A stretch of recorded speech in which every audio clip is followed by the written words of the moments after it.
podcast might have to come with a warning, this podcast, because it may go on all day. So if you've not got a lot of time to listen to the podcast, just strap yourself in.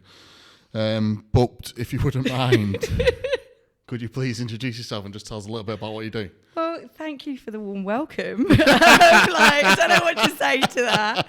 I'm Ellie. I'm franchise manager at Guinot. We are a skincare franchise. We have like 500 franchises globally, but I'm responsible for UK and Ireland, so the development there.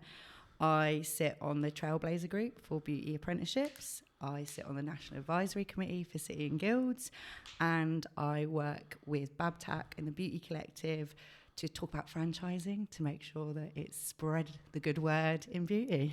Wow, I didn't realise all that was going to come. I'm so glad you said that. What's it called? Guinot? Guinot, Yeah, because I was like, I have no idea how to I was waiting for you to say it, but I thought, you like, know what, I'll throw you a bone. Yeah, I was like, I have no idea how to say that, so I'm so glad you've put me on the straight and now, because I've been like, I've not got a fucking clue what it's called. I already noticed Clarence in your bathroom, just I'm not offended or anything.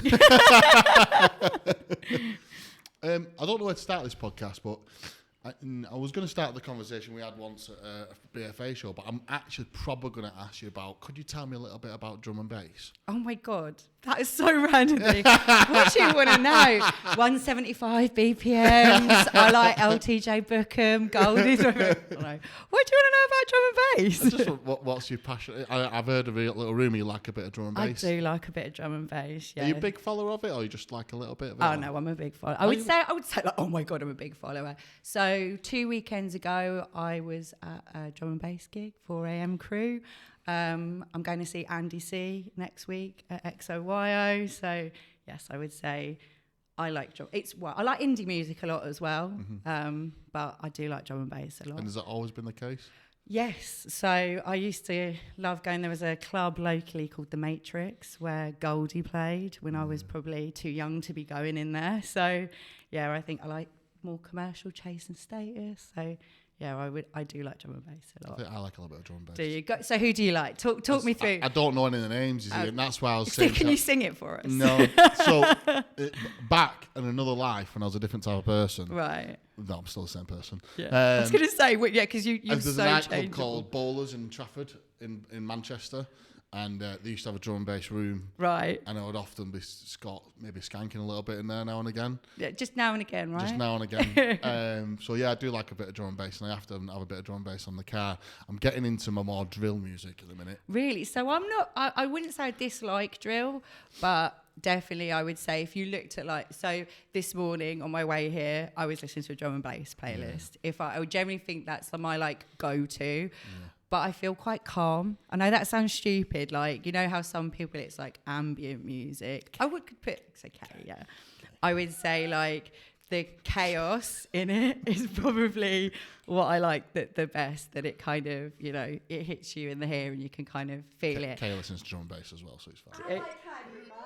Do you? Okay, I'm not into Dimensions Hybrid. She's just told me off about doing this. She's literally told me off 20 minutes ago. Please stop pretending you know everything about me. I'm like, okay. Just done it again. No, you are not in a box, Kay. I'm sorry. Yeah, it's fine. But I think, okay, so you go into a house room. Mm-hmm. Everyone's very pretty, carrying what they look. You go to a drum and bass gig. Yeah. Everyone is just don't give a shit. They are just going for it, loving the music, and I like that. So. Do you go for it? Do you have a little bit of a dance? I do have a dance. Oh, I love that. Yeah, I would have. I like to be right in it. I'm not a bystander. I don't think in any aspect. You met me. I'm not a bystander in any aspect of my life. That's everyone would never say that about me. I don't think. I love that. Yeah. So I think music is the one thing in the whole world that everyone can get on board with. Yeah. I think it's the one thing that connects us all. I think even if you speak a different language, you're a different race, you're a different sex, you're a different age, you can listen to music in any aspect and it connects us all. I would 100% agree. And I think a lot of the people in my life they've come from, I suppose they were old ravers. They used to do the illegal raves on the M25, and they have now progressed into quite, I would say, professional positions to say, they will be sound engineers, they will be tour managers, they will be, I don't know, they build studios. So quite across the genres and all of them, definitely, I think you see that kind of connection from it, definitely. Because it's kind of, I suppose, like it's definitely a good level playing field. When you chat to someone, you can kind of get them talking about it because it's an interest for them, I would say. But I like going to like indie gigs as well, so I'll listen to any music. Yeah, I would say I would as well. Like, I was talking, funny enough, to one of my colleagues at work. There's, you know, War of the Worlds? No. Yeah, okay, so it's, I don't know, probably, you're a similar age to me, so you should know. It was like, I don't know whether it was when they did it, but it was a record, and it's about a Martian invasion, but the score of it is epic. And there's a live action one in London, and she was telling me about it, but the music was so, it reminded her of her childhood and stuff. And it had that, you know, it transcended, and now she's finding that with her kids as well. They're listening to that. So I think, yeah, definitely it's something that's an important part of my life. There will always be a radio on, or like at work, I cannot have a silent room. And my poor team, because I share an office with my team, my radio's on, so they have to listen. I don't put drum and bass on, by the way, in the room. Maybe you should. No, I tell you what though, my salon manager would be obsessed. We do a Friday fire up meeting. Every Friday we catch up, no matter what, that's a priority. And we always do silver linings, because I don't want it to be just work focused. So we do silver linings, and obviously one of mine was like, that we'd got tickets to a gig, or I was going to see this, and we came around to talking about Chase and Status, and 3 of my team didn't know who they were.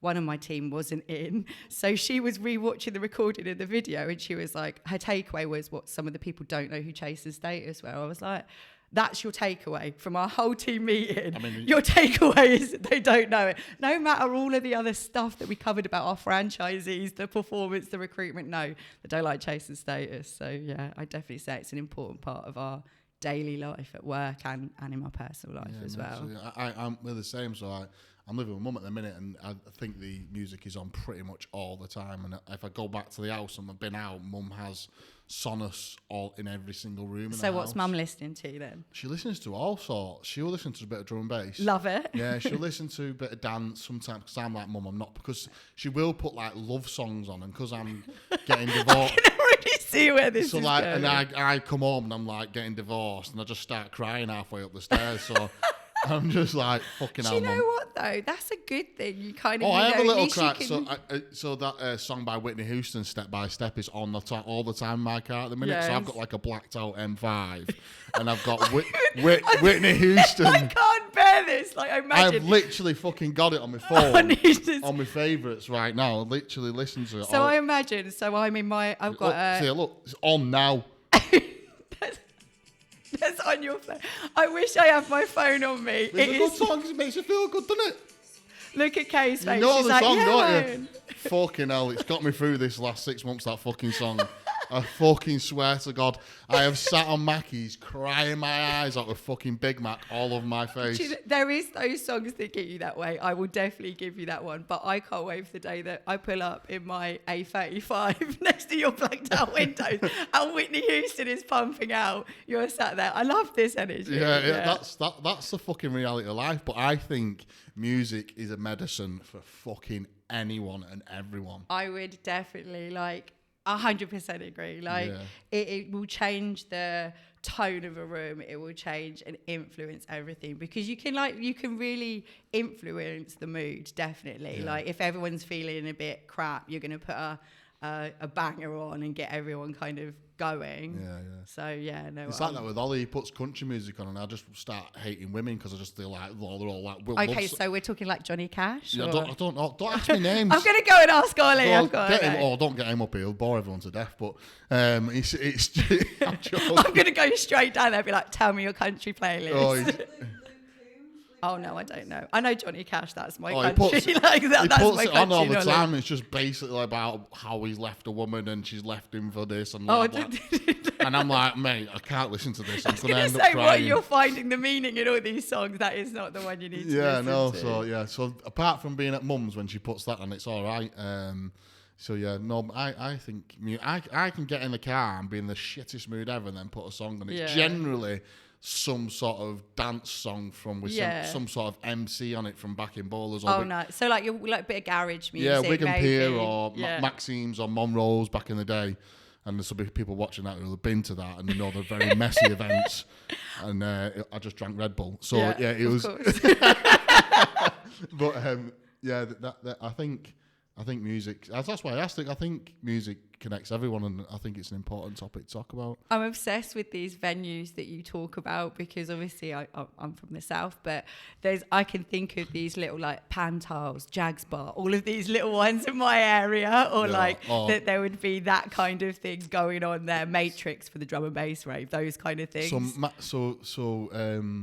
Fucking hell, it's gone out of my head now what I called it before. Bowlers in Manchester when I used to go, so I was at school. Bowlers, love that name. We used to go, so it was a car boot sale industrial unit. Yeah. On a Sunday, it was known as the biggest car boot sale, but at the weekends, it was the biggest rave, and they had a Helter Skelter in there. Oh, okay, like Fantasia. Yeah, it was like Fantasia, yeah. Which I've also been to, and Helter Skelter. It didn't serve alcohol. Right.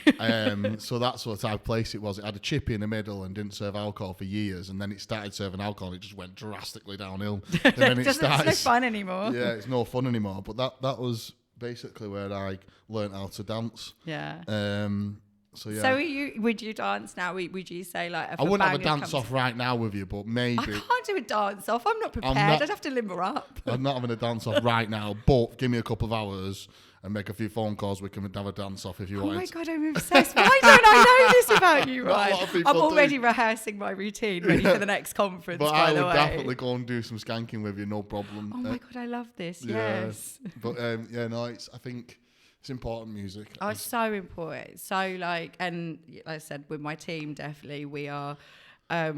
They obviously travel a lot, and one of the big discussions we'll have is what's on the playlist, and I'll know which one of them's had the playlist based on what they're on, like kind of thing, which is a nice thing. Me and Jem often now don't speak in the car, and we just have Solomon on. Yeah. Solomon on pretty much all the way to London, or what's he called? Thingy again. I think I forgot. Fred again. But not it's Fred Again's Boiler Room. And right. So if you don't like Fred Again, or you just think he's a bit commercial, put the Fred Again Boiler Room on. And the last song, if you don't cry to the last song, you are heartless. Right, I'm listening to this. Oh, can I still go and get it on? Can you show me? Because you said whilst you're looking, like, it's a bit commercial. Do you know what? I don't care whether it's commercial or not. You like what you like. And I like you've banged out. You've gone like, right, I'm killer. I'm going to say it with my chest, Whitney Houston. Yeah. Like, the argument's sake, that's commercial. But if you like it, I think it's just taking what you want from it, isn't it? Like it's almost like, oh, you can't like it.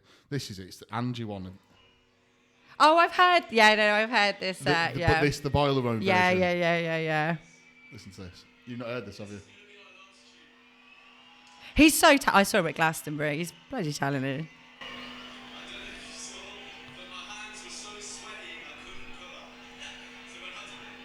It's this bit of the sentence.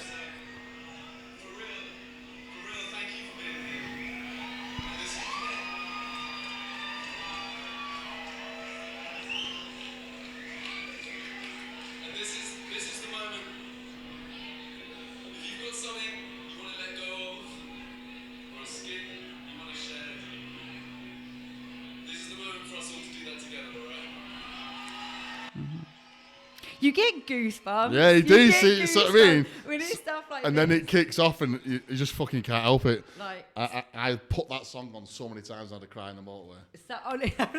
This is my crying song. Okay, I'm gonna get a playlist going with you on Spotify. I have got a crying playlist. Oh my God! Right, I'm adding it. I want to see this playlist because with like another. It's often electronic music. Funny you say that.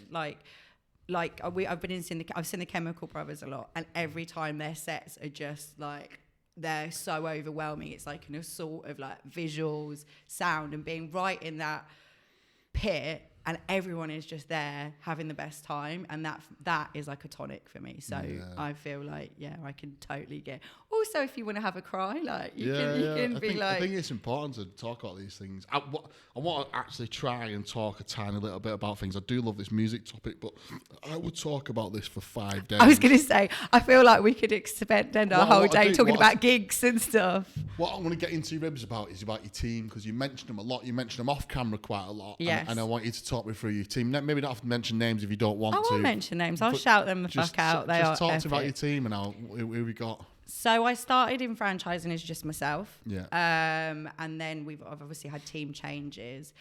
Now my team, so I have 2, they're called franchise manager assistants. They aren't assistants to me. They deal with all the general like admin and stuff.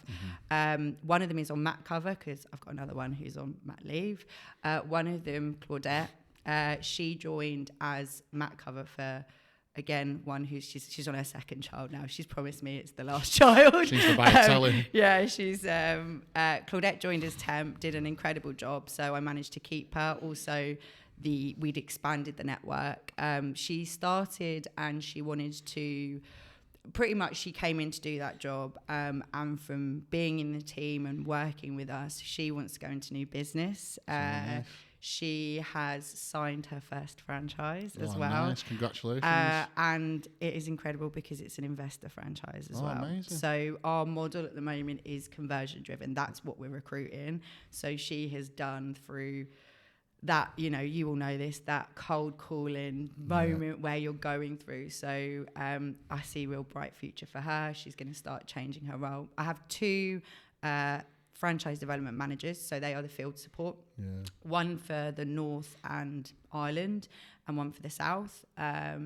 Both of them worked for the brand before as a BDM, so they serviced the stockist salons. So they came into my team through I had predecessors who I worked with, and now they work in franchising because a lot of the time they come from they're all beauty therapists generally that come into the sales role, but then they come into the franchise team and kind of, I don't know, we work our magic and spells on them, and they fall in love with franchising and want to kind of grow. I have a salon manager. She came in the role as, obviously, it was her CV was super interesting when I saw it. So I knew I had a previous salon manager who was great. She was amazing with the team, but I needed someone to really drive the operational excellence and support for the network.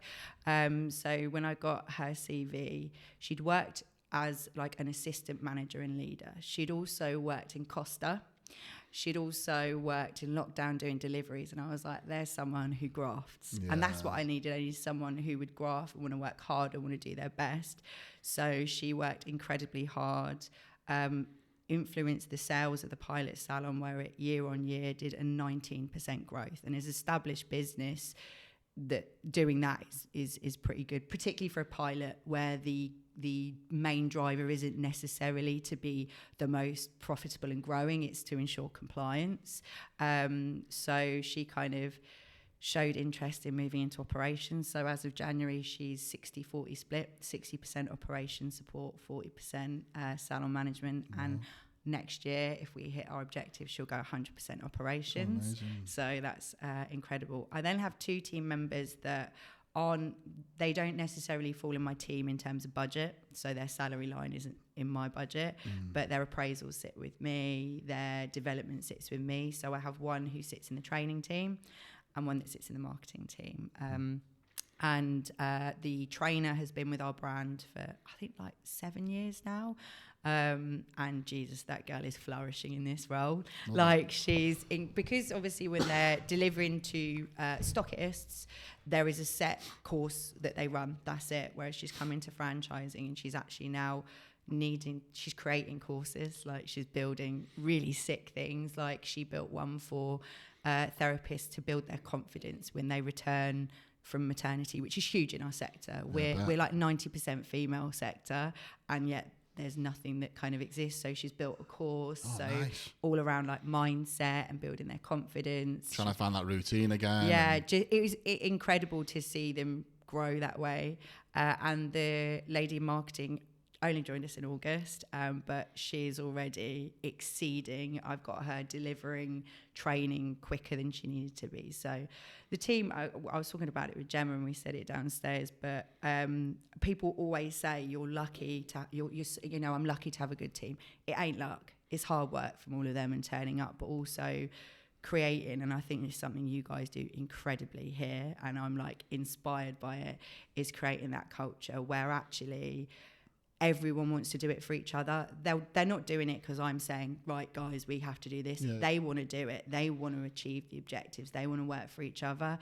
And that's magic. When you have that, it's just incredible. And they're a huge part. Like, I'm with them most of my life. Like, a big percentage of my life is there. So I am incredibly close with my team. And I think it's one of those, and I've watched quite a lot I've watched lots of these podcasts where, the word like leadership is hugely important, because you have to be a role model for them, but also you really have to, you've spoken in one of them, I think you spoke about like giving them chances and stuff and actually letting them fail. And I think that's incredibly important, because coming down on them and making mistakes. Actually, who don't make mistakes? Yeah, the thing is it's only a matter of time before you make a mistake. Of course, yeah. Like, none of us are going to be epic all the time, but actually it's the learning and they put into it, and they're hugely important, because there's no way I'd be able to do what I'm doing without those women around me. Absolutely not. I spoke briefly about it to you, and most people know I lost my best friend last year, and having those women, I wanted to go back to work. I actually wanted to be around them, to have the support, which I think most people wouldn't be able to say, that actually, I want to be around that support and have, you call it your work family, but they really are. We talk most days, and I said this is sometimes about music, sometimes about what we eat, but we're in and out of each other's lives, so they're incredibly important. And I wouldn't be able to do it without them, definitely. Yeah, no, it's nice that, and I love that. I think having it, it's also incredibly difficult to have a team as well. That feels like a negative, but it isn't. It is incredibly difficult for you as an individual to go through growing a small team to a bigger team and learning how to control yourself and go through leadership and make mistakes as well. I find it also quite difficult to have a good team, not for the team, for you, certainly. You go through so many lessons, I think. You feel really responsible for them. Like, their wins are your wins, their losses are your losses, their pains in their life become yours as well. You're so invested in them, and if they've got bad things going on in life or challenges in their life, they're not going to bring their A game. So you've got to kind of support with that. And I think whilst there's hundreds of books about leadership, you could, and I've read a lot of them, but actually I think it's being every day reflecting on what you're doing, looking at the choices, and creating that culture of trust with your team is huge, which it sounds so corny, and I didn't think I would ever be in the point to be like cultures of trust, but it is true that's the annoying thing about it. It is so corny. It is so corny, but it's true, because all of them, I trust their decision making, and I think a huge part for me was ensuring that I give my team autonomy to make the decisions, make the fuck ups that they're going to make, essentially, and learn from them, and sometimes trust when they do it differently. So prior to this role, I was a trainer, so I was a national training manager, and I had a much bigger team. I had a team of 11 plus some remote, some internal, and it's different vibes when they were all trainers. So trainers are very compliant. They work very much in terms of following methodology. I've now got salespeople, I've got a marketeer, I've got admins. So all of them are very different. Like you guys, you're all, it's different personalities here. So like the salespeople are going to be salespeople essentially, which is... Yeah, there's banter and laughs, and then, but also... They need to be up, whereas you've got, methodical people that don't need that pace, and you kind of creatives that get emotional as well. We're both looking over. Just for listening, that's Shelby in my team. Just for the record. That's me.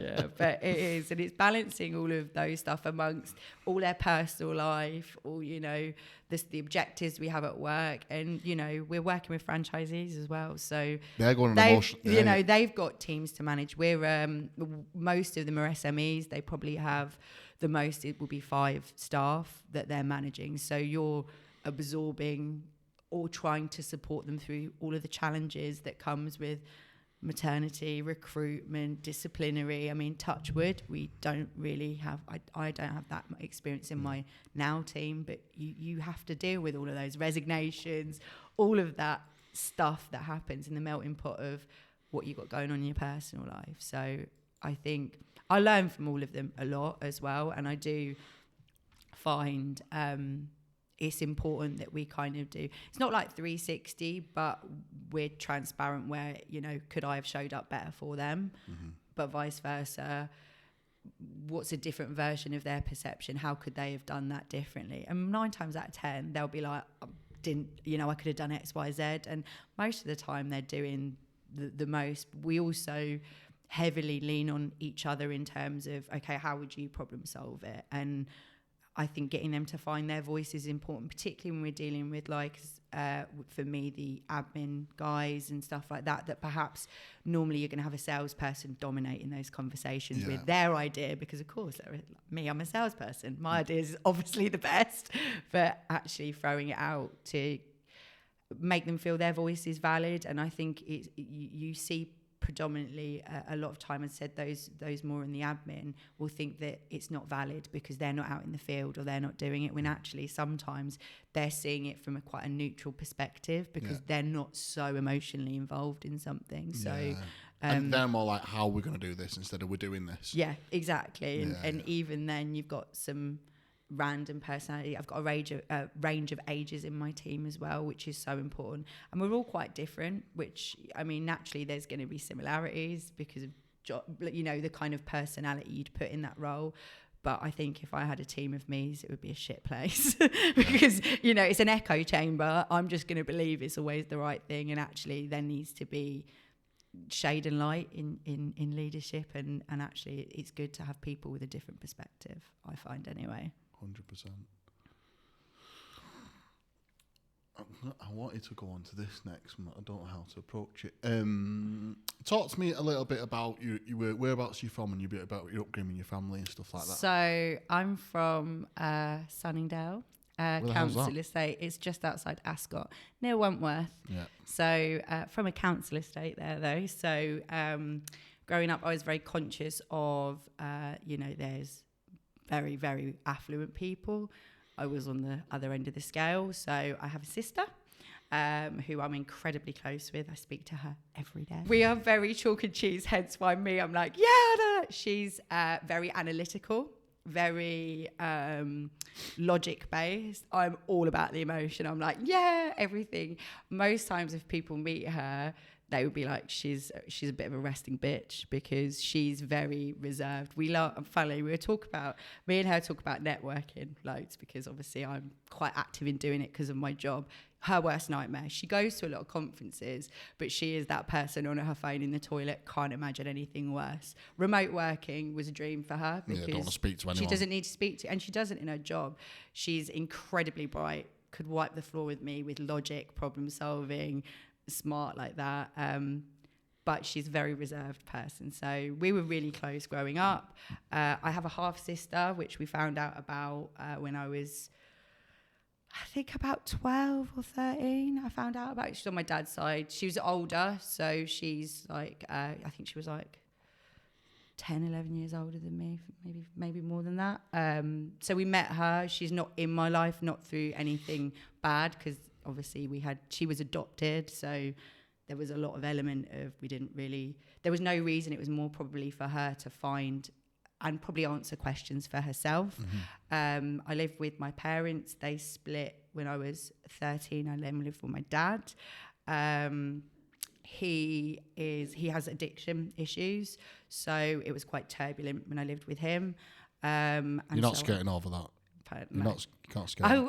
Okay. So it's part of why the marriage breakdown was there, probably.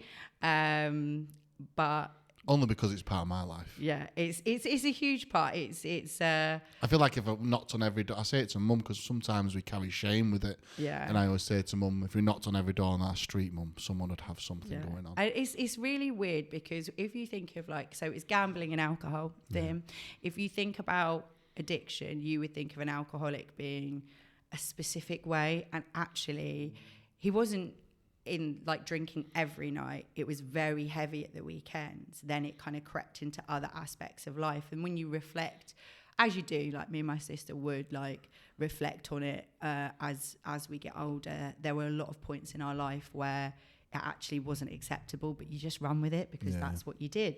That was kind of the element of it. But my mum left, probably now as an adult, I understand it. My dad was quite, he's a very smart man and quite manipulative, and if he drinks, it's a shit trait. And she was probably in a position where she didn't have the voice to be able to step out. So she left. She then was in a relationship who's now my stepdad. At the time, he lived locally and we knew this person, so there was a real element of she left us with him for that guy. But it's, when you're 13 and you've got all your angst and you don't understand, you don't get it. So I didn't really have a relationship with my mum, and then things got quite bad with my dad. Also, I was probably quite a smart ass. I would say probably was. Is. Probably I'm a smart ass. So I probably weren't the easiest. And I was my sister's older. I was out and about at 13, going out. I had my life, and he probably didn't. It wasn't a case of probably he didn't really know how to deal with two girls. Nothing's preparing you. I remember the first shop, he filled the the conveyor belt with tampons and sanitary towels. I was like, what, you buying 7 years worth, mate? Because obviously he's got no concept of it, and why would he? So that part, he was trying in the way he could, but it wasn't great. So I moved out with my partner when I was 16, 17. Wow. Because there came a couple of quite difficult circumstances where I was like, it ain't good for me to be in this situation. So I kind of stepped out, was in a house, and that kind of defined where I went, because I couldn't go to uni. I didn't have any money. I was living on my own. Well, not living, I was living with my partner, but I had to get a job. I had to work. So I wanted to do sports physio. That was actually what I wanted to do. I don't know why, I just did. But obviously I couldn't go to uni, so I did beauty. Was sports a big part of your life, or? I mean, I think I like the team element, probably. I like that. I always like rounders and netball and stuff like that. I did PE as, you do your options at school, because I kind of had that in mind. And sports massage was the second year of the beauty qualification. So I was like, banging, I can do that, probably get myself a day release, probably can go to some team, get myself, a placement. But then I kind of just like working in beauty. So that was it. That was it, and defined it. And then, that was kind of my trajectory went from there with it. I don't have a relationship with my dad. I haven't spoken to him for probably nearly 20 years now. Wow, so but I do speak with my mum now. So in that roundabout, and my mum actually worked at the company I work at. So she did. She's retired now. But she. Did she get you the job, or? No, not. I mean, I would say she mentioned there was a job going, but I didn't start in this job. So I was obviously trained as a beauty therapist. So was your mum in the beauty stuff then? No, she was because of the head office is close to where I grew up. She worked in the warehouse, then worked in sales manager. She kind of did. I think she worked in a tax office before. So she did administration and things. She went to a grammar school. So she had a lot of soft skills that she could bring. But I trained as a therapist. Then I went travelling. I lived in Australia, worked as a therapist, came back and was in a bit don't really know what to do. I'd been in a salon manager role. I'd been in quite a few. And so you started off when you were 16, you moved in with your partner and got a flat, I guess, or a house. We had, it was called, I can't remember what it's called now. It was like a kind of, Dovecot, it's called. So it was on the side of a big house, and it was you kind of walked in and there was like a lounge, and then you go through a kitchen and there was a room. It was brilliant. I loved it. It was really cool. We lived there. Then we moved to a house shared with a friend. Then we went travelling to Australia. So sold up, went there, had a blast, as you do. I was 19, we went travelling to Australia, so that was super fun. Then when I came back, I was kind of like, what do I do now? I'd go and work in a salon, and there was a job going in the training school as like, it's like, it was course coordinator, so it's like booking therapists onto training and booking. We used to have clients come in and have the treatments from the trainees, so she was like, oh, can you temp there? Because obviously I knew all the treatments and working so I kind of stepped in as a temp while I got my head around what I wanted to do. And I think that was probably a really defining part of my career. Now I'm talking to you about it. It takes that to I've never thought of it that way. Someone, the training manager, Lisa, said, do you want to do a training qualification? We'll pay for it. You can go to, as long as you're willing. And I was like, Jesus, that's an opportunity. I've got to take that with both hands, because it's not like I'd aspired to do that. Yeah. It was more a case of I've got to take that and go. So I was doing the job as the training administrator, and then going to night school to do a teaching qualification. And then at weekends and certain days I was doing like working in a college, training beauty.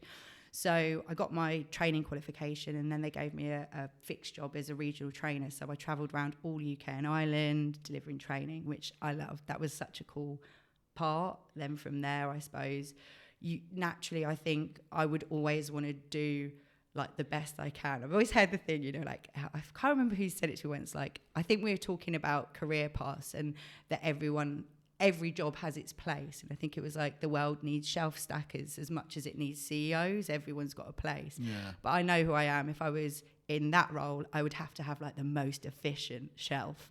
It would need to be like, I think if you're going to do a job, you need to. I'm that guy. Yeah. I have to do the best version of what I can do. And that's a thing in me. So naturally I kind of progressed into training supervisors. So I was dealing with like key accounts, Harrods, Selfridges. How old are you? So I would have been early 20s. Picked up that quick, didn't you? Yeah, smart girl. Yeah. But why do you think that is? You think quite streetwise? I think it's probably a bit of that, streetwise, but also again like talking to you now and seeing. I think I always now I know, and my team have said it to me before, and I think with age, like you hear that one of the things I think I do well, no, actually I know I do well, is I like to empower people to do that to themselves. If you look at the trajectory of what I'd done as a beauty therapist, I like working with skin, because actually I could work with people to help them feel more confident, essentially. Maybe it comes from, maybe I probably wanted someone to do that for me when I was younger, and I didn't perhaps have that element. Could just be, I'm that girl and I want to do that, there's probably your experiences. So I went into training and did that, and that's actually what kind of brought me into franchising, because we'd been in France, it's called affiliation, it's not franchising, and they'd started this concept, and to be honest I was quite skeptical of what franchising even was. I was like, why would anyone want to do that? Anyway, carry on in my own life. Then they opened the pilot. So Nigel Dawson, who's at Easy Storage now, smashing it, he opened the pilot and recruited the first franchise. So I had a lot to do with the training of the therapists, setting up the operational practices, the management processes, because I had experience in it. So did he pull you in to do that role? Well, no, it would have been naturally, it fell with my role because I was supervisor. Oh, right. Then he left and Chris Gillam came in as a consultant, and by now I'd gone into maternity cover for the national training manager, and the lady whose role it was came back, and she I was like, do you know what, I'm going to probably leave now, because I really by now I'd led the team. I'd had a team of 11. I was like, I don't really want to go back to supervisor. I really like this leadership element. And so he was like, have you thought about franchising? And I was like, I'll try it. To be honest, I was like, I said I was skeptical. I'd never really understood why it would happen. Saying I was a beauty therapist. So at college, obviously you have textbooks. One of the textbooks is like salon management. So in your second year, you spend probably an hour a week learning about how to get into owning a beauty salon or working on a cruise ship or whatever. And for some reason, I'll have to remember, I can't, why we had it out. We had it out really recently, though. I think we were looking at like what you learn as a beauty therapist, because one of the big things is you learn the trade, you don't learn all of that business side. There's a 1 hour course a week that you do on it. So what it mentions, like literally there's like one little paragraph about franchising, that's it. And in my handwriting, it's like for hair and expensive. And that was my perception, because that's what, you know, I'd seen. So I thought I'll go into it. But again, I think, you know, like I said about that being that probably was a really defining moment, because that's 2 times that someone has probably seen something in me that I've not seen in myself. Like I don't think anyone, but it's probably a rarity that someone would aspire to go into franchising. Yeah, I think you fall into it. You know, you're going to fall into it probably, because naturally there's going to be other things that you want to do. It's not big enough in the UK for it to be out there yet. No, you've got boys. They're probably not be like, Dad, I really want to go into franchising. Might buy them a franchise when they're 18. That's how they're going to get into it. Someone who knows about it, like with you. Like I fell into it because of mum and dad. It's going to be that way. So Chris had a lot to do with the BFA, so said I'd heard of them because we at the time it was affiliated, so we were we just started out, and obviously to have our pilot and stuff. So he said about going to a conference, so I tottered my way. It was very different. It was 2013, 2014. The association was different then. Pip wasn't at the helm. It was probably more in terms of, we'd spoke about this earlier, it felt a little bit stuffier. But the people were incredible. Like there were some people that really made that first transition into the community so useful, and they just gave their time. Didn't expect anything else from me. They just gave their time. So I think that's the only point. One of the biggest, not the only point, but definitely the biggest point for me for being in the BFA. Yeah, huge. People would just give their time. Like we've connected and done stuff, and the same I would with other people. I've done the same, because I think God, that made it feel so right. And actually, then I think I found something that I was quite good at. I like working with franchisees, and I feel like I get to put that part. Like I said about empowering people, I feel like what a way to do it, because I get to be part of their life for like 10 years, because our agreement is 10 years, and see them, you know, evolve and change and build something for themselves, which often it feels quite far away, or they own, you know, we're working with conversions, and a lot of time they've done it because they love beauty therapy. That's why they do it, and they're really good at doing treatments, but they don't really have, they've not had guidance in how to operate a profitable business that's an asset to sell. They're making decisions based on emotion. We can sit on the outside and say, you want to do this? That ain't the right thing to do. This could be a better way. Now, sometimes they'll go, no, I feel it's right, and that's cool. But other times it's nice to perhaps have someone, because it's quite a lonely place. And I don't think that's just beauty. I feel that extends to every sector, every person who owns a business. It's a lonely place. So it's horrendously lonely. Having people around you, and I think that's what I kind of found in franchising. So I do feel there's probably points, like I said, actually looking back now, that have really defined, because it wasn't where I would expect myself to be now. I would have probably, I saw myself being a sports physio. That's what I saw myself doing. What I found is that word empowering people. It's like I reflect on it. You made me reflect on myself, because I've always still now question why I like franchising so much. Yeah, because it is. It's like I have. I suppose that becomes team leading as well, isn't it? The same thing. It falls into it. Like I mentioned, I've got team members, and I still, funnily enough, I met with one this weekend that have just really got the bug and want to grow and gone into franchising, and it's kind of opened up opportunities, I swear. And maybe, like I said, maybe because I didn't have them, I felt perhaps I didn't have certain privileges which were very apparent to me growing up because of where I did, that I was like, right, there's actually a lot of opportunities for you to be pretty much what you want. But like you said, you can kind of, there's something that keeps you in it. Like, I don't know what it is. I think once you're in, aren't you? Yeah. I think it'd be very difficult to leave the franchise industry. completely unless you're retiring. Yeah. If you've been in it for any amount, like more than a year, I think it's just more issues, and it's like a bag of licorice, all sorts. You just kind of you can't have one. Yeah, there's so much more, and in terms of, I suppose, because I'm quite active in the beauty industry, obviously because of what I do, but that's all beauty therapists that I'm working with. So to be able to expose myself to people like yourself or a banker or any different industry and listen to how they would approach and problem solve or what successes they've had, I can kind of take that. Do you enjoy back. that, being able to see the two sides? I love that. I think as well, I wouldn't be good just sat in an office doing one thing. That is not, like I said, as soon as I walked in here, I was like, love this. I think naturally I know I'm a lot. Me and my partner talk about this all the time because I think I'm loud, he's louder. So we realise we can be quite hectic and probably quite a lot for people. So I think the fact that it's so varied, there's so many different aspects, so many different people I can chat to, and I feel like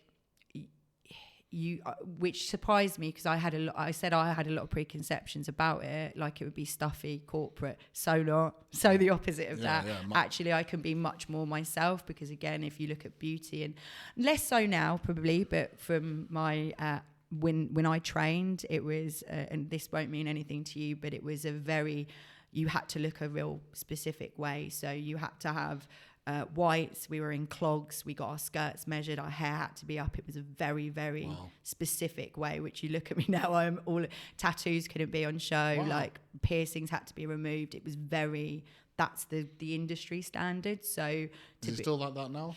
Less. There is still some elements, but I think... Do you think it's needed?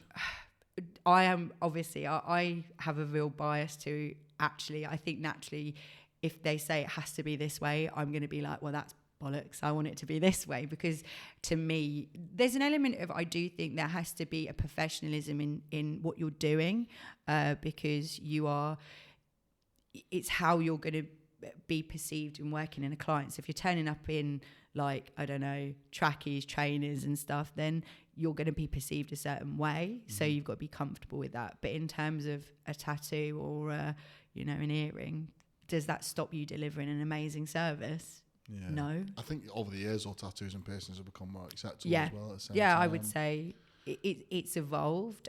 Since like the late 90s, isn't it, to now? Yeah. So I definitely think there has been changes, but I can see it more, it being a specific, and I felt very comfortable to be myself. And not that, I wouldn't say in beauty I can't be. I'm always very confident in who I am, but perhaps it would be unexpected in my role. I question myself in my role, because recruitment's generally shirts and ties, and same. Suits, and but then I think I have gone too far sometimes, and I wear trackies sometimes to work, and I definitely wouldn't go and see a client in trackies. Yeah. Even though they look smart and clean and they're nice, and I think they look well, but I think I don't know how well I would be able to deliver what I need to deliver to get that out of it. And I think maybe I'm wrong with the beauty industry. No, I think I feel, and that's probably why we connect, because we have probably similar outlook in, actually, if I turned up and I was in those, I can't be me, and I would end up feeling so uncomfortable in my skin that I wouldn't be able to deliver. But it's probably, I feel there's like, let's come in here, I'm in jeans and a jumper. If I'm presenting to a room of people, I'm not going to be wearing this, but I'm going to be wearing a version of what makes me feel comfortable. So I feel like you would dress according to, like, if you're going to be presenting, or like and if you're too far away, like if you're in suit and tie, it's just not you. It's not like, or in every walk of life, there might be some occasions you would, but I think it just won't. I definitely think it's because, again, when I've had to wear uniforms in my job, but actually, and I've seen it with my team, they obviously were prior to, and with quite a few of them prior, they've worked as BDMs. They've now moved into FDM, and they're wearing slightly different clothing because they're wearing much more, they're becoming more themselves. But the more they're themselves, the better job they're doing for the franchisees. And it's appropriate, because that's what I think one of the big things is with our franchisees naturally, and I was talking to some of the team about this. The brand I work for, it has a perception, and that's the brand identity. So I can't change that. Yeah. But our franchisees know actually, essentially, yes, they believe and love the brand, but it's the franchise team that they want to work with and want to be working with. So they have to be authentic to what they're like, definitely. And I see that transition. And it's really, I suppose it comes back to that empowerment piece. I love to see them doing this and growing and doing. And that's why I think that makes me like my job, because I'm seeing them to achieve things that perhaps they thought they couldn't. And that's cool for me, definitely. We don't really have a uniform policy here. There's a couple of things that Mum kicks off about short skirts now. But I think that's because she's... Note to self, don't wear short skirts around I think that's because she's 71 and she went to a Catholic convent school, but she'd batter me if she had said that. But so you can't wear skirts? No, I mean, I have got a kilt, but one of the things that I found unusual is that people wanted to wear hoodies and T-shirts with Tezlom on. Yeah. Which I found unusual as well. And it was almost like, I mean, Ollie in particular, because he worked in the car game and always had to wear a suit and a shirt, or he'd wear a Mercedes shirt, or he'd wear a Honda shirt or whatever. He was like quite adamant about it at one point. And I was like, I found that unusual, because I've done that, but I would hate that. But it's my brand, or it's their brand as well, but I guess it is their brand, and that's what they want to perceive themselves as, but just an unusual space. Do you think it's about belonging, though?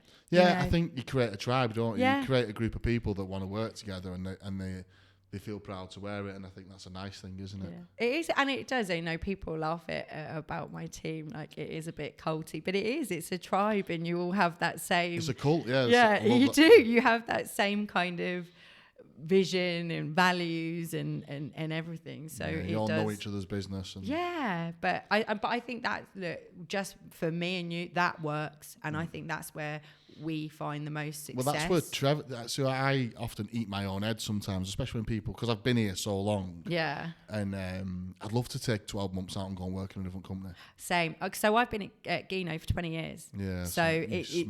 I would love for someone to just take me out of Tezlom tomorrow and go and work at fucking driver hire. Or go and work at McDonald's, or go just to see the process. I'm always, because I'm like, well, how are they doing that? And what are they doing? Because you have so much tacit knowledge around your company and the processes. But maybe that's why we both like franchising, because it gives us that dip into another world, 100%. like and see what everyone else is doing, kind of being nosy. But I think I see you it learn like so a much. Learning piece, like we can bring that in, like. Well, it's that vulnerability as well, though. Like, am I doing it right? Yeah, I suppose it is. Yeah, like you kind of question yourself in it, and I don't think I'm not unconfident in my ability. I know what I can do, but on the same things, I don't know any other way of doing it. Yeah, so sometimes I could be absolutely blind to it. One of my the team member who's on mat leave, she's been with the company since she was 16, so she's worked in all aspects of, she's worked in the warehouse, she's worked in customer services, and she now works in my team, and she is incredible.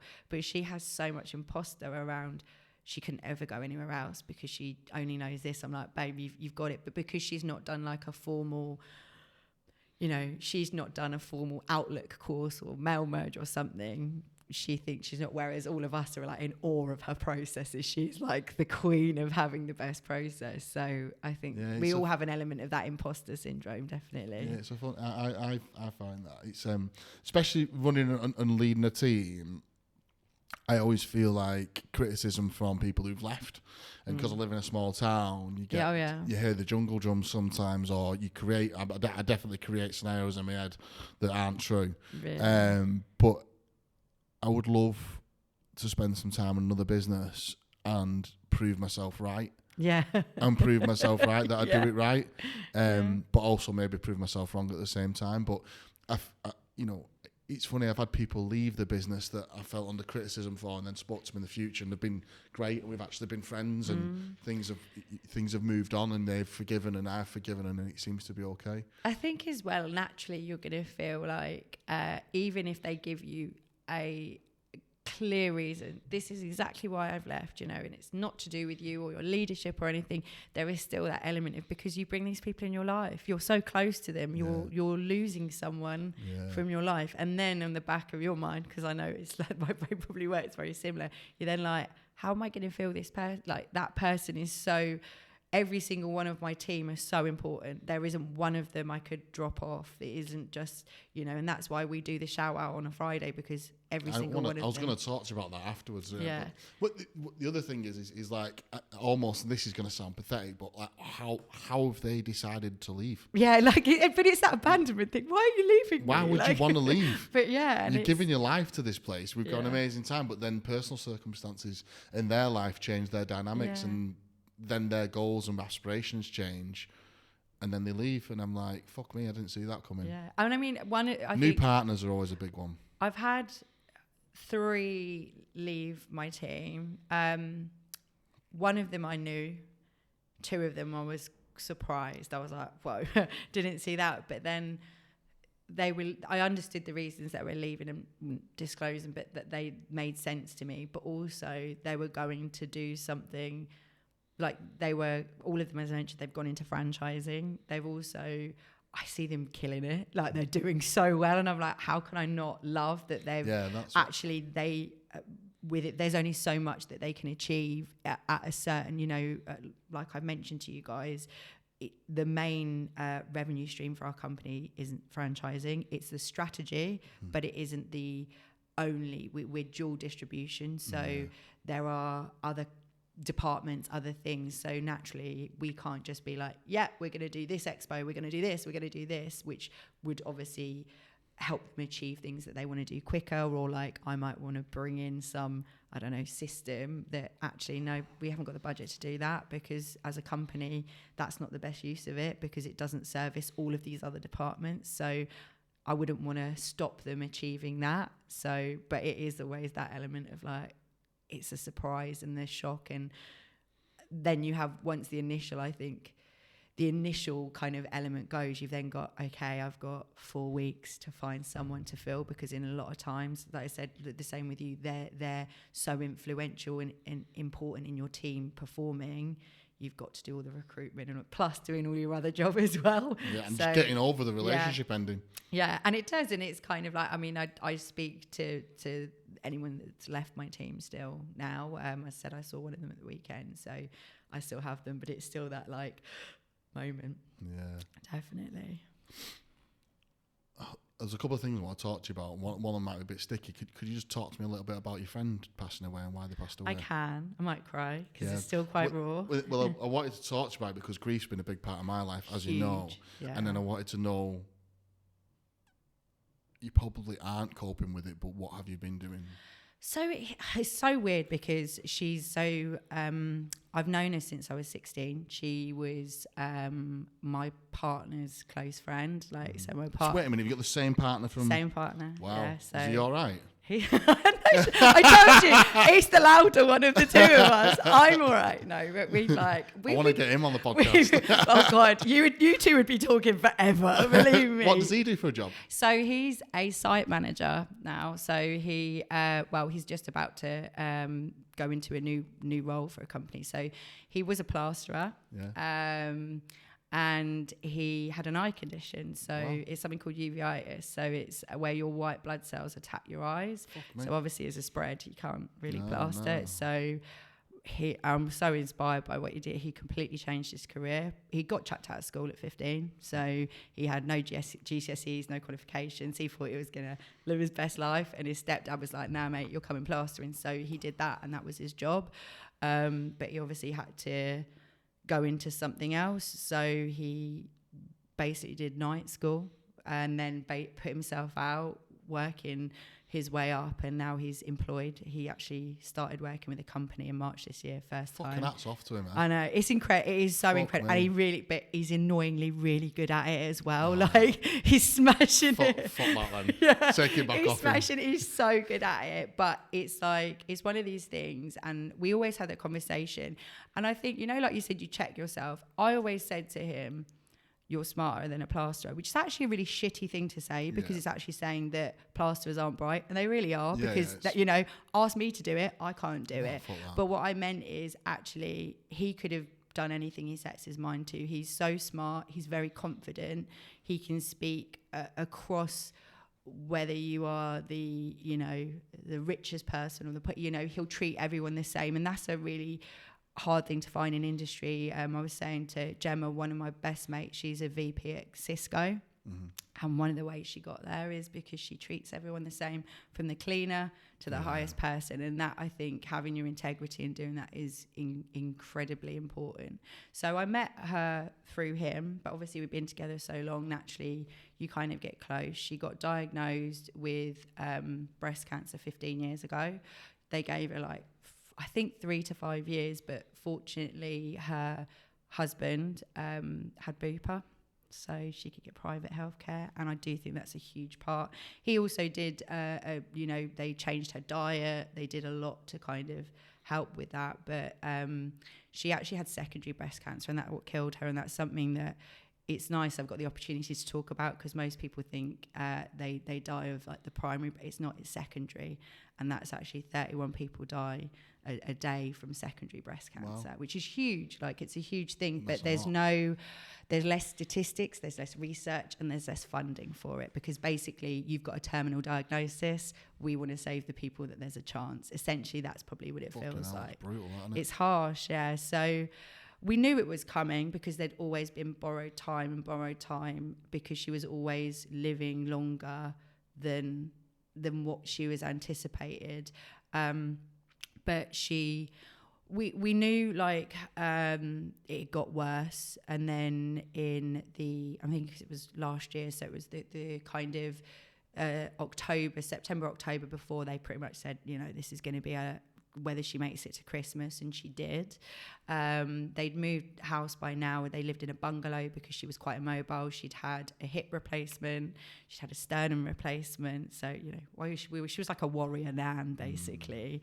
And then for the last part of her life, she made the decision she wanted to die at home. So a few of us close were kind of part of her life, for caring for her towards the end, and I'm incredibly thankful to my company, because my MD encouraged me to go and spend time with her. It wasn't a case of like I had to book time. She was actually like, why are you here? Go and spend time with her. So I'm really thankful, because I don't think a lot of companies would do that. So they got a bed into her house, and then she got on morphine, and of course those last few weeks were incredibly hard, but we all as a group showed up for each other, and some of my friends there, we took like shifts. Also, because of what I do, I painted her nails every week, so that she always had a thing about her nails, but it meant I got quality time with her. And I got to, so she died on the Monday, I got to spend time with her on the Friday and do her nails, and by then we knew it was imminent. So I treasure those. My partner came round, and she was by now heavily medicated. There was a moment of lucidity, and I think that's really, you know, I treasure. But geez, the grief, I think, as I mentioned, the team were a huge support. My partner, it's like shared grief is so, it's one of those things, and I think everyone's touched by it.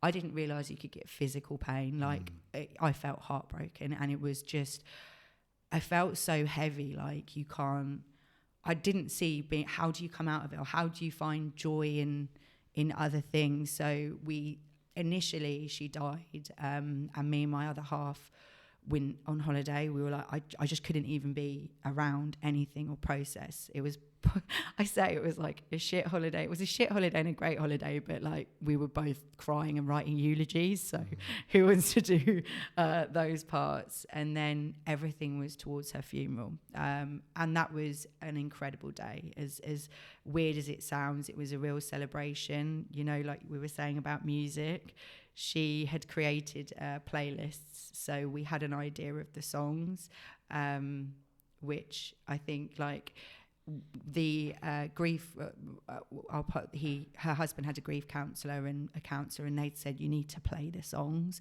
We were like, why? Oh my God, I totally get it now, because the second I walk in, one of them was, I like films a lot, and we used to watch True Romance, you know. Have you seen the film? Yeah, so there's a Hans Zimmer track which is called You're Cool, and I listened to it. Anyone who watched listen to it, oh my God, that was the first bar I was like, oh my God. And then she had like the Pixies, Where Is Your Mind, like some really nice tracks there which hugely set the tone of it. Our friend designed the programs, is that right? I don't know. You know, the booklet with the things. And then we made the group decision that we wanted everyone to sing Yellow Submarine so that we could put a bit of light. And the celebrant, she'd chosen a celebrant. The celebrant was epic. She was so good. She said, take pictures because you don't see funerals like this. It wasn't a black affair. It was everyone had to wear like what they felt comfortable, which was super colourful. But I think I heard someone sent me like a poem thing about grief, and it was like, it's like a stone. I think in fact my husband said about it. It's like a stone. You've always got it, but you used to like holding it, and it's fine. The weight doesn't become so heavy, and I do see that time is a healer. But sometimes you can hear a piece of music, or even like I would generally like driving up here. I would always call her because she didn't have a job. She was dying of cancer. So I'd call her on the road trips and I'd chat away about what we're doing and that kind of thing. And I think she was such a consistent, I spoke to you about my upbringing. My friends are my family. They're like my chosen family. And it's incredibly hard. You have to learn to navigate your relationships a bit better, I would say, like, because we're all in pain and that shared pain. But then I have, obviously, as you age, I've got other friend groups, and God, my friend groups that I've made since, they knew Les because she was my best mate, so of course they're going to know, and they knew things that were going off. They'd met her, they came to support me, and actually I did a reading that was a poem that she'd chosen. When I stood up to read it, I was like, I'm going to cry, definitely. Yeah. I actually got through it, didn't cry. But having those guys there to sit and look at and know that you've got that support, I think those elements, and talking about her is so, and so I appreciate that I've got this opportunity. I mean, what have you done? What have you found work for you? Because it's not always, I wouldn't say working, but you're trying to like find shit to help you. I've done loads of stuff, and I'm definitely the stone is a really good one. It's quite a profound known grief analogy. Yeah. But yeah, it just lives with you. I've got a massive tattoo of it on my back as well. It's like a big beast of like a mutant gorilla tattoo on my back. On my back, it's the whole back piece. Yeah. And that's my trauma and grief kind of sits there, and it's like sits with you all the time, kind of sits in that cave. Now and again you want to go and feed the beast, and then you kind of just put it back to bed again. Music is, I have a folder in my phone called Tom. It's got about 75 songs in it, but there's about 7 that I listen to. And quite often in the car I'll just put them on and have the biggest cry ever.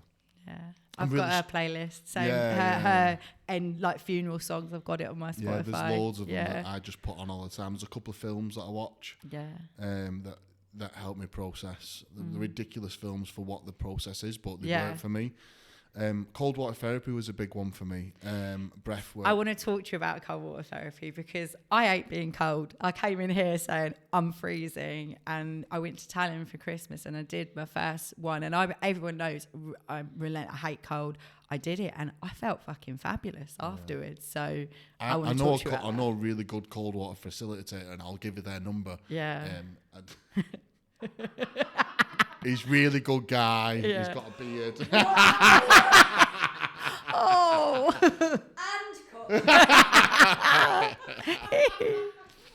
But I think you have to go on a bit of a journey with grief. I think I got a counsellor for the first 12 months, and I pretty much went every 2 weeks. I had to talk about it. I also lost my dad. He was in quite close succession, wasn't it? So my dad had cancer for a number of years. He had bowel cancer, had stoma, had loads of infections and loads of trouble around it, and then through the cancer treatment, I believe he developed Parkinson's, and then through the Parkinson's treatment, I believe he developed dementia. Yeah. So he was dying and in a wheelchair at the same time Tom killed himself. And I think my grief, my dad started in 2012 when he got cancer, and I had from talking to Sally, my counsellor, she said, you've had prolonged grief around your dad, because the dad that I want to remember is the guy in the sharp suits and taught me how to take money off people. And that's the guy who's inside me, and that's the guy who I have inside me. But I don't remember the guy who sits in Velcro slippers, pissing himself, not being able to feed himself, and falls out of wheelchairs. Do you know what? That is such, I feel I can really relate to this, because it was only when I did, they wanted a tribute video, which they said, send us photos and we'll make, that's what the funeral, and I was like, absolutely not, you don't know her, I'm doing that. So I collated it, and then when I was looking back over the pictures, I'd forgotten the person that she was, the vivacious, lively, I thought she was beautiful, and not that she wasn't when she died, but she was beautiful to me. Actually, cancer had ravaged her. She looked totally different. She'd been on steroids, she, all those things, and I'd forgotten, so being able to reconnect with that person. That's the person you need to remember. Yeah. That's the person. It's a feeling. Yeah. It's not a visual. It's a feeling that people leave you with. It's that saying, isn't it? People remember how you made them feel, not how you said. Oh my God, yeah. And it doesn't always relate to being a leader or a manager or a boss. It relates to fucking everyday life. That's so true. You're it is. You try and put that badge on you as a manager, but it's also my team make me feel horrible sometimes. Yeah. And I'm not fucking scared of saying to them, and I'll tell them myself, it doesn't make me a bad fucking person. Some of my team make me fucking really upset sometimes and make me feel like a bad person because they're doing a fucking shit job. Yeah. Like, that's their fucking shit. But again, in life, people make me feel that, and I think remembering my dad for being, there's a picture of him, it's really fucking mad because I'm growing my hair. Yeah. And it looks like me. Bloody hell. He's fucking me. It's the maddest thing. It's a black and white picture that my dad took. Someone's took of my dad, and it's on the hall, leans against the wall because Mum wants to put it up. I'm like, it's fucking me. When you look at it, it's like, actually me. I'll send you a picture. Yeah. Oh my God, I was going to say, please. It's like 19 fucking whatever, 70 something. And but remembering my dad in the sharp suits and the conversations when I used to walk in the door at home when I was like in my school and college, and being the art of sales is never answering a question without asking another question. Just, we used to play a game, and then he'd say, what do you want for tea? And I'd say, is it important you kneel that right now? And it's that kind of... It's that kind I love that. Yeah. So I'm going to pull you off on that. Test me. You'll not beat me. And it's that joy that I remember from my dad, but I don't want to remember him in that nursing home. And it was COVID, and I've had the injection, and I don't really give a fuck what anyone says about the injection. I did it because I wanted to go and see my dad. I don't believe in all that bullshit anyway either. Do you know what I mean? Like, I think you took too many drugs and watched YouTube too much, to be honest with you. You go down a rabbit. I mean, we could go down a rabbit hole. There's a whole thing on like legislation around it, but yeah, I did the same. I was like, I want to see my mates. I want to go on holiday and see my mates. I ain't deep in it anymore. Squirting chemicals in the air. You took too many drugs when you're in your teens and you watch too much YouTube. Yeah, like I'm fucking get over it. Yeah. But I didn't care. I've taken a lot of drugs in my time, and I didn't think an injection was going to change them things. So I went and got it done, and then I could see my dad, but it was a very difficult time for me.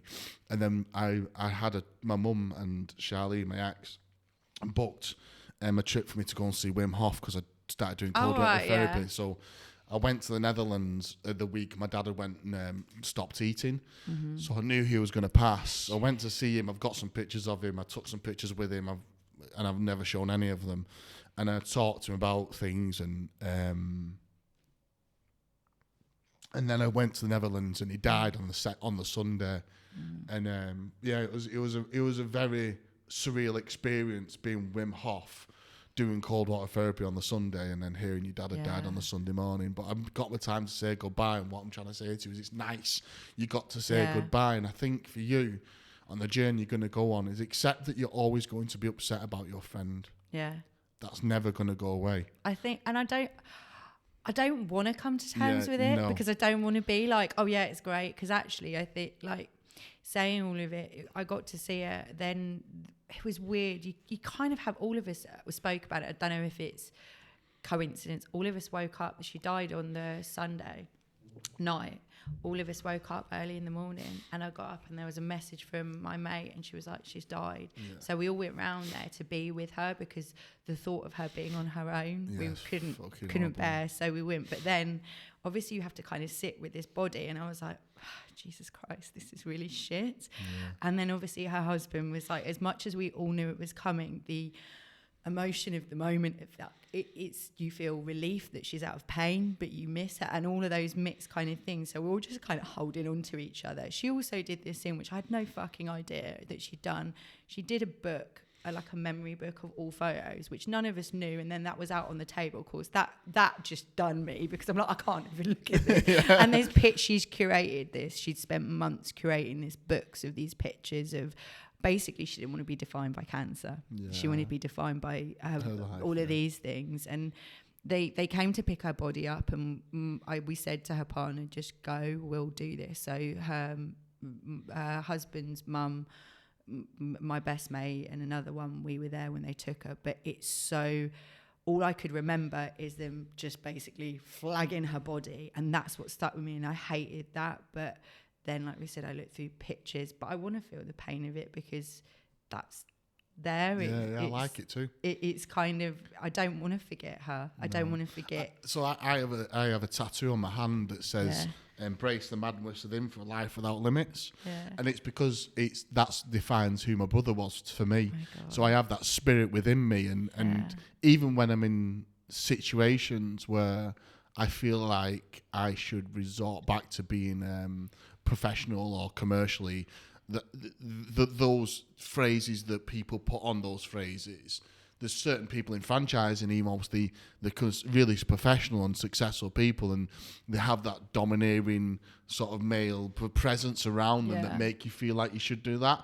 And those people one day will cross me, and I will tell them to embrace the madness of them for the life without limits.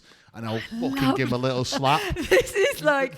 Because I will never, ever, ever compound myself into that space ever again, because of the way that my life's taught me. So if you can find some spirit within your friend that's passed away, and take it with you.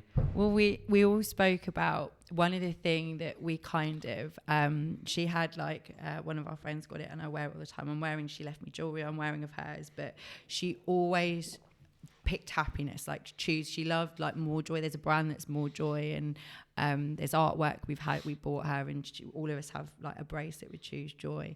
And one of the big things is like, in life, just be a bit more les. And that's something, so you saying that, it's like, I really feel that, because when I make decisions, I'm like, what would she do? Because I would like naturally chat to her about my life, and she'd be like, fucking hell, you've got to do this. Or, because she was such a kind, she was so patient, she was very kind, she always saw the good, and that's what I want to take in. So the fact that you've got that actually taking with, it's really validating to hear someone say that's the right thing to do, because you don't. There's no like path of it. It's just sometimes it's really, I'm like well through it, and then other times I'm like, it feels like I can't breathe, because I wake up like still like sometimes I wake up and I was crying. I'm like, how am I didn't think that was humanly possible to do. Like, how do you do that? Or I was dreaming about her, and she was alive, and it's so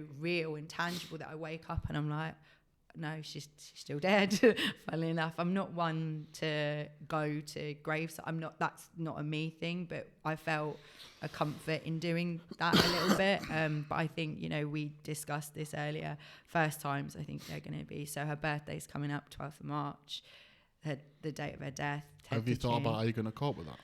Not yet, no. So I buy myself some black Nike trainers every time it's my brother's birthday, because we used to buy each other trainers. Oh my God. So this is so weird, because she left me her trainers. There you go. Buy yourself some new trainers. That's a really nice. I said I'd cry. That's a really So just go on. Yeah. I'm sorry. I'm the same. But it's she really liked Jordans. I like Jordans. Buy yourself some Jordans. She left me some trainers. That's a really cool cool thing. It doesn't have to be with. I don't do with anyone else. Yeah. No one else knows. I just go and do that on the 30th of May. Yeah, and I think so. You'll see me in some new trainers next time. I'm sorry. I said I would. I nearly got through, but it's all right. Yeah. Okay. I think I kind of want to end it there. I know it's probably a sad thing to end it on, but I don't think it's a sad. It's a sharing, and I think it's just important. Like you have, they're going to come these times, and I think what would be best that I sat there and go, yeah, I'm absolutely fine. I'm not fucking fine. It's shit. It's really shit. Like, so there's some days I'm good and some days I'm not, but I don't think there'll ever be a point. It won't just sit right there. And even like we'll sit, my other half said this, and he's like, said, you mean one time we didn't expect it, but he had been held it together, and then she wrote Melogy, which none of us were allowed to hear, obviously. And our friend Sarah read it because she's in corporate, so she delivers a lot, so she did it, and it referred to my Lukey. That was my other half gone, absolutely gone in the funeral, because it's those elements, and when you see him, you wouldn't think, but it's showing we're actually just human, and it's showing actually I really fucking love that person, and I'm not happy that they're not here. So yeah. I'm going to wind it up because I think this podcast captured you perfectly. Empathetic, great leader, great team player, probably an amazing missus. And Thank you. Thanks for joining me. It's been a pleasure. Thank you so much. Oh, Jesus Christ. I'm sorry.